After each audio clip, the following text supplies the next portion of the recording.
नमस्कार, आपण पाहत आहात न्यूज अप, नजर प्रत्येक बातमीवर। महाराष्ट्रातील मनपा नगरपंचायत निवडणुकांना हिरवा कंदील। महाराष्ट्रातील स्थानिक स्वराज्य संस्थांच्या निवडणुकांवरील 50% आरक्षणाच्या मर्यादा ओलांडल्याच्या मुद्द्यावर आज 28 नोव्हेंबर सर्वोच्च न्यायालयात महत्त्वाची सुनावणी झाली। या सुनावणीत सर्वोच्च न्यायालयाने हा वाद 3 न्यायाधीशांच्या खंडपीठाकडे सुपूर्द करण्याचा निर्णय घेतला असून पुढील सुनावणी 21 जानेवारीला होणार आहे। सर्वात महत्त्वाचे म्हणजे स्थानिक स्वराज्य संस्थांच्या निवडणुकांना स्थगिती नाही।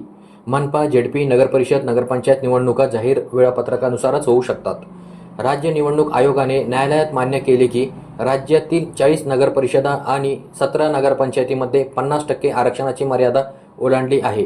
त्यामुळे या संस्थांच्या निवडणुकांचे निकाल अंतिम निर्णय अधीन राहणार।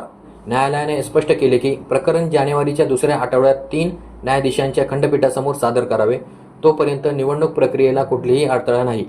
ज्या ठिकाणी आरक्षण मर्यादा ओलांडली आहे त्या ठिकाणचे निकाल अंतिम निकालापर्यंत ऑर्डर डिपेंडिंग राहतील। या निर्णयामुळे महाराष्ट्रातील 288 नगरपरिषद व नगरपंचायतीच्या निवडणुकांचा मार्ग अखेर मोकळा झाला आहे।